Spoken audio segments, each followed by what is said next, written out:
Salve, salve nação! Saudações! Separei para vocês esse corte do Equipe F elogiando a estreia de Samuel Lino.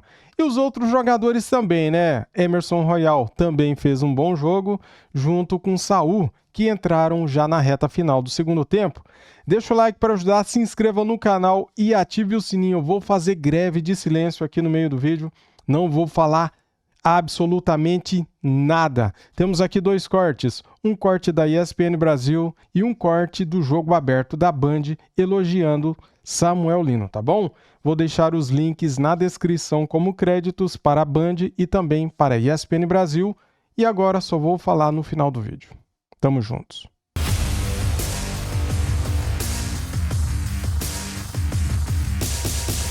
Desculpa, viu, Chico, de não concordar contigo. Eu não achei que o Flamengo entrou com um salto alto, não. Não? Eu achei que o Atlético criou muita dificuldade. Não tô tirando o mérito do Galo, não. Eu só acho que o Flamengo, sei lá, achou que ganharia. A qualquer momento faria o gol. Com facilidade. Não foi isso o jogo, né? Então, para você ver que o futebol é ali 11 contra 11, por mais elenco, por mais jogadores bons que você tenha, você tem que colocar dentro de campo. Agora, o que joga esse Samuel Lino, Renata... Pois que contratação do Flamengo, hein? E olha que ele não foi titular, entrou, né, no jogo, organizou as coisas, poderia ter feito um gol que foi muito bem anulado, acho que não tem nenhuma dúvida. Não tem. Chico, o Klaus está na berlinda pelo presidente do Galo, muitas reclamações do lado atleticano por essa penalidade que não foi marcada. Eu não vejo pênalti, viu? Eu sei que tem a questão do critério, que os meus amigos falaram aqui, infelizmente isso acontece. Pode ter árbitro que marque, pode ter VAR lá que chamasse para revisão, mas o que eu entendo? Se esse braço aí do Varela ele está estendido, fatalmente seria pênalti. Como ele está num movimento que eu considero natural do salto dele, ele está saltando, ó. Ele está saltando. Quando a bola bate... Mas e se é do outro lado? Não sei, Ronaldo. Só tô você falando não desse sabe? lance. Eu tô te falando aqui, se é do outro lado é cal. Ele tá saltando. Se você não sabe, eu vou te falar. Quando ele tá caindo, o braço ainda tá levemente aberto e, na minha opinião, é uma bola muito inesperada. Uma bola muito próxima e inesperada. É o chamado bola na mão. Só falta você falar que não pegou na mão. Não pegou na mão. Nem toda bola que bate na mão é pênalti. Pegou na manga. Pela regra, você tem que interpretar. É pênalti, velho. Eu não marcaria, não vejo pênalti nesse lance. Mas sei que ele é polêmico, eu acho sei um que é lance discutível. bem interpretativo, bem difícil. Ele a arbitragem tem que olhar. E a câmera lenta, na velocidade normal, é outra percepção também. Então, fico na dúvida. Se o árbitro tivesse marcado o Klaus, eu não sei se reclamariam. Então, é isso aí. Todo mundo levantou a mão lá e parou. Todo mundo para. Ele não tá então o braço não tá num movimento natural do salto? A gente Mas tem que entender você vê que ele isso. já olha para trás, Chico, ó. Não, ele acusa. Ele acusa o gol. Ele olhou para Ele trás acusa aqui. porque ele recolhe na hora e fala assim, não bateu, não bateu, não bateu. Então, até ele falou, eu fiz um pênalti. Porque os árbitros marcam, o jogador não sabe, né? Ele falou, vixe, Maria, se for pro VAR... Vai que tem um pecado aí, né? O Samuel Lino, então, todo mundo gostou dessa chegada. Gente, eu tô um pouco preocupada. Você tá preocupada? Claro, Libertadores. Eu acho bom você ficar muito preocupado, eu acho bom. Entrou o Royal, entrou o Saul. Então, ela voltou um pouco preocupada. Não, Agora você tá e ainda muito que, preocupado. se você pensar, ali nos lados, tem Cebolinha, tem Luiz Araújo, tem muita Tem o gente, Plata, né? tem o Bruno Tem Henrique. o Plata, Bruno Henrique. Ai, Meu Entrou o Saúl e vai sair o Samu. Mas ontem o É a Atlético... impressão que eu E é tenho. por isso que o Galo tá reclamando também desse pênalti, porque sabe que 1-0 pode não ser suficiente na volta. Porque essa semana tem muita gente feliz. Semana que vem é que vai ser a Agora que comprovação de decide. quem passa e quem fica na Copa do Brasil. Isso foi pra mim, Não é pra você, não. Não. É pro meu amigo Renato Gaúcho. O já tá.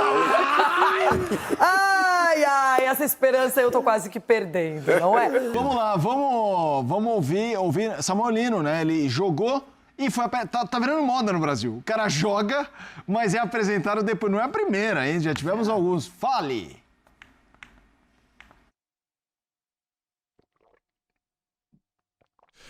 Bom, ser a maior contratação da história do Flamengo é uma coisa incrível, um motivo de muito orgulho. E o nosso time, exatamente como você falou, é um time que tem muito talento, muitos jogadores de muita qualidade, mas o nome não entra em campo, números não entram em campo se você não entrar em campo e não correr, não der tudo de si.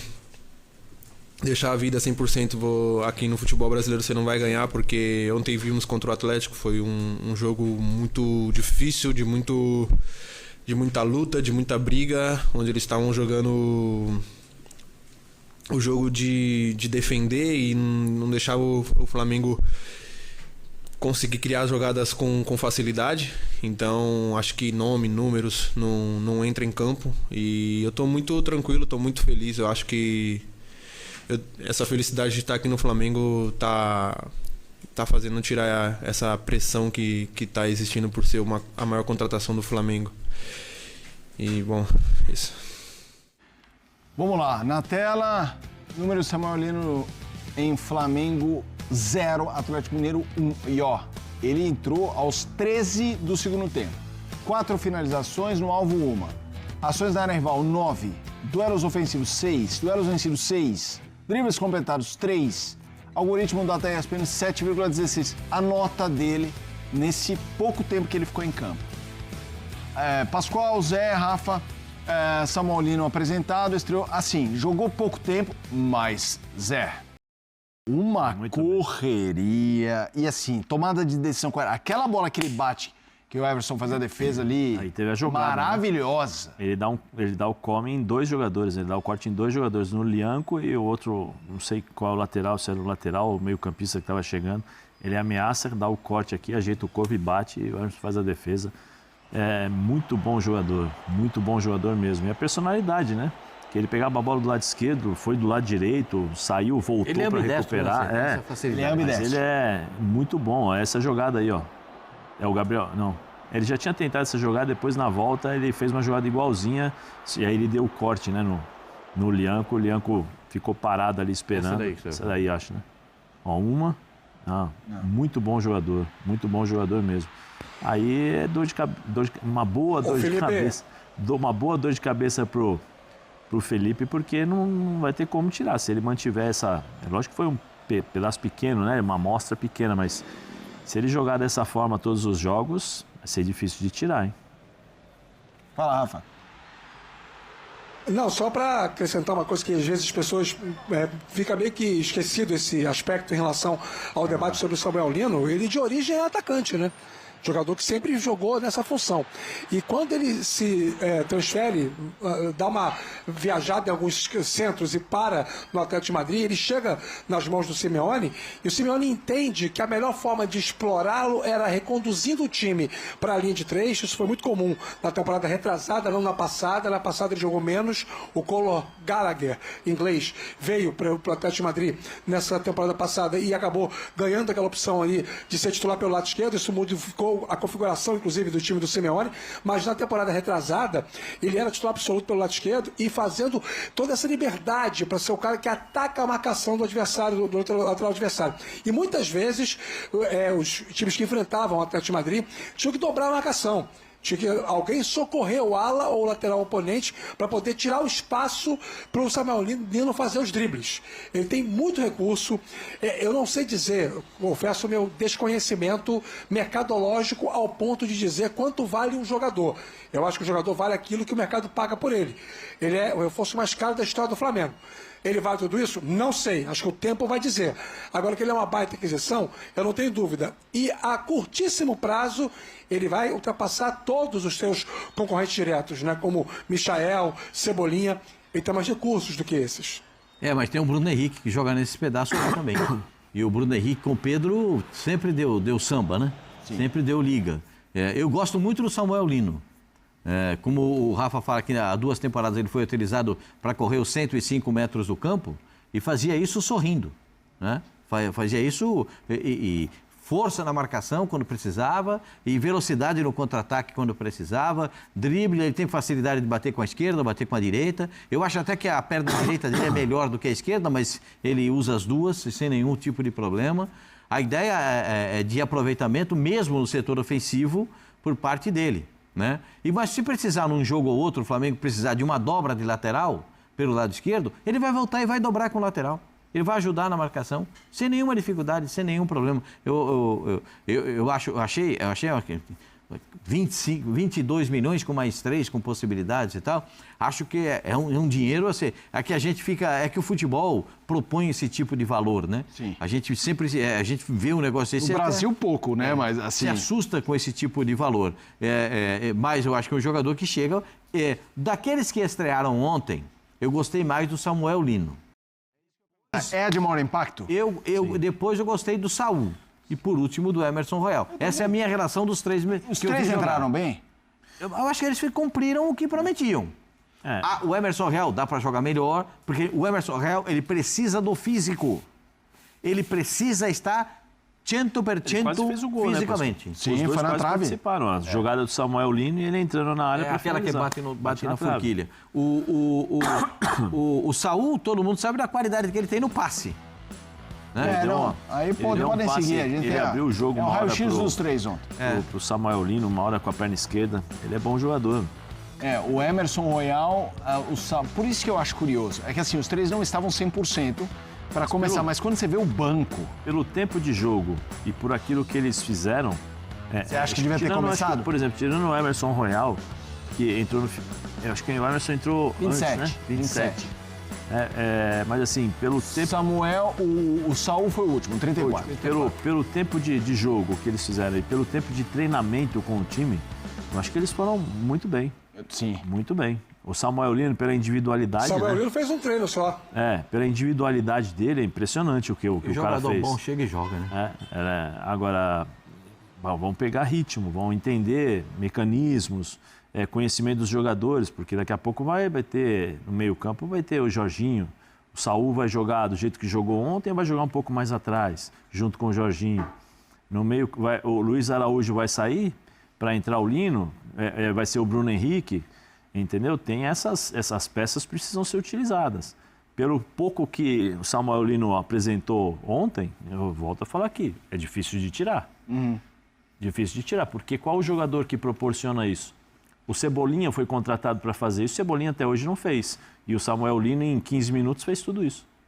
Rafa, quero te ouvir sobre o trio, sobre os três jogadores que atuaram, um pouco do que eles fizeram, mas até expandindo o radar para o que você acha que é o papel dos três, do Emerson Royal, do Saul e do Lino, até o fim do ano, nessa temporada 25. O jogador mais caro, que é o Samuel Lino, né, é jogar para jogar. E aí é problema do Felipe Luiz, né? Para conviver com a quantidade de opções que ele tem, principalmente pelo lado esquerdo. O Flamengo tem muita gente de meio e ataque que se posiciona mais do lado esquerdo do campo. E aí alguém vai acabar espirrando no final do ano. Muito difícil você manter todo mundo no grupo, são todos jogadores de mercado, competitivos.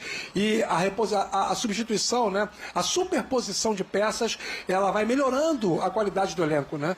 E o Samuel Lino chega para jogar porque ele é melhor que todos os outros que estão ocupando aquela mesma disputa, aquela mesma faixa de campo. Não consigo imaginar nada muito diferente disso. O Emerson Royal chega para jogar, o Wesley foi embora, achei a reposição muito boa, porque é um jogador de mercado, um jogador que tem experiência nas principais ligas do mundo, na Itália, na Espanha, na Inglaterra, chega para jogar e muito bem pontuou o Pascal, precisa muito do físico, não sei, porque ele está em fim de temporada, voltando agora da Europa, qual vai ser o impacto disso imediato em relação a essa condição dele de jogo, mas ele vai ser titular do Flamengo. Mesmo que não esteja 100%, eu acho que ele vai jogar, a menos que o Varela continue com mais prestígio perante o Felipe Luiz. E o Saul, eu acho que o Saul cabe uma discussão boa, viu? Felipe, Pascoal e Zé Elias. O Saul consegue fazer mais de uma função no meio-campo. Vocês lembram qual foi o último jogador que o Flamengo contratou antes do Jorginho, que sabia fazer mais de uma função no meio-campo? Eu respondo, De La Cruz, que ninguém sabe quando vai jogar. Ninguém sabe nem se vai jogar. Não tá com o cara, Então, o Saul chega para isso, para fazer esse papel ali pelo lado direito. Em alguns jogos, ele vai ser o segundo homem, fazendo ali uma dupla de volantes com o Jorginho. Em outros casos, ele vai ser um terceiro homem, quando o Flamengo tiver uma formação um pouco mais compacta para jogos de mais exigência de controle de posse de bola. Mas ele vai ser aquilo ali, ó, vai jogar uma função ou na outra, o máximo possível perto da área, mas sem deixar de ter também as suas atribuições defensivas. E eu acho que é esse jogador que pode, em termos de dinâmica, fazer o Flamengo performar coletivamente como performava nos tempos do Gerson. Deixando bem claro o seguinte, o Saul não é o Gerson, são jogadores completamente diferentes, mas o Saul tem recursos técnicos e ontem já deu uma prova, um aperitivo disso, recursos técnicos para poder fazer os seus companheiros jogarem como o Gerson fazia antigamente. No fim de semana, vamos migrar agora a discussão para o brasileiro. O Flamengo visita o Ceará. Deixa eu primeiro pegar aqui a classificação, né? O Flamengo tem 36 com um jogo a menos que o Cruzeiro, que tem 34, e aí o Palmeiras tem 32. O Palmeiras tem 2 jogos a menos que o Cruzeiro e 1 jogo a menos do que o Flamengo. Nos jogos nós temos desses protagonistas da matemática aí do Brasileirão. Ceará e Flamengo, Palmeiras visita o Vitória e o Cruzeiro visita o Botafogo. Aí, a gente tem os jogos aí. Vocês diriam que... Porque nesse momento, na matemática, a disputa pela ponta é Flamengo e Cruzeiro. Matematicamente, nessa rodada, embora pelos pontos perdidos, o Palmeiras está nessa briga. O Palmeiras tem 2 jogos a menos que o Cruzeiro e 1 a menos que o Flamengo. Vocês apostam em quem virando esse fim de semana à frente? O Flamengo ou o Cruzeiro? Pelo jogo... e incluindo o Palmeiras, quem tem o jogo mais fácil? Falar do Cruzeiro, que era o jogo, e o Cruzeiro pimba. Flamengo... Eu acho que o Flamengo continua. O Cruzeiro contra o Botafogo mais difícil. Mais difícil. Bem mais difícil. O Cruzeiro foi jogar contra o Ceará, a gente imaginava que o Cruzeiro fosse ganhar, né? E com o CRB na Copa do Brasil. E aí tem uma derrota e um empate. É isso. São 2 jogos sem vencer. 3 jogos sem vencer. Com o Corinthians. Com o Corinthians também. Aliás, contra o Corinthians foi o pior jogo que eu vi do Cruzeiro. Sim. Longe. Mas ao menos fora contra o Corinthians, até o resultado. Mas em casa, quando ela tomar virada e empatar com o CRB... E eu acho que aí tem que dar uma... mas eu acho que vai voltar todo mundo já nesse final de semana. Mas né? você acha que o Flamengo sai à frente na matemática? Mantém a ponta? Matematicamente, sim. O Palmeiras tem um adversário, Vitória. Vai jogar fora de casa, mas o Vitória descansou, né? O Vitória ficou confortavelmente, né? É bom lembrar... Muito bem, galera. Temos aqui a provável escalação do Flamengo, que vai enfrentar o Ceará domingo às 18h30. E podemos ter novidades na escalação. Vou trazer aqui para você essa matéria do GE, que saiu há 42 minutos. O Flamengo poupou algumas peças na derrota para o Atlético Mineiro pela Copa do Brasil, com o intuito de descansar jogadores para o Campeonato Brasileiro. No domingo contra o Ceará, o técnico Felipe Luiz mandará força máxima a campo e deve ter um reforço como novidade. Esse aqui, ó. O atacante Samuel Lino entrou no segundo tempo do jogo de quinta-feira e foi muito bem. Em entrevista nesta sexta-feira, colocou-se à disposição de Felipe Luiz para começar jogando contra o Ceará. Além dele, o Flamengo terá as voltas de Jorginho, Arrascaeta e Bruno Henrique, que não enfrentaram o Atlético Mineiro. Pedro e Wallace Ian, suspensos, estão fora do jogo. Ele falou aqui, ó: se quiser me usar de titular 40, 50, 60 minutos, estou preparado. Vim para o Flamengo preparado, disse Samuel Lino. É provável que o Flamengo dê descanso a Vinha, que emendou sequência de jogos, mesmo ainda em processo de recondicionamento físico após grave lesão na perna. Ayrton Lucas entrou no segundo tempo contra o Atlético e pode começar jogando, mas Alexandro também é opção.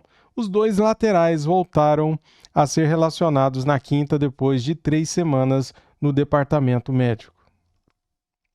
A provável escalação do Flamengo tem Rossi, Varela, Léo Ortiz, Léo Pereira e Ayrton Lucas, Alan, Jorginho, Arrascaeta, Luiz Araújo, Samuel Lino e Bruno Henrique. Alexandro e Plata são dúvidas. Os jogadores que foram titulares na Copa do Brasil fizeram um trabalho regenerativo nesta sexta. O treinador terá apenas o treino deste sábado para preparar o grupo completo para a partida da 18ª rodada do Brasileirão. No domingo, a bola rola às 18h30 de Brasília, no Castelão. Tá aí, galera. Muito obrigado a todos. Saudações rubro-negras. Fui!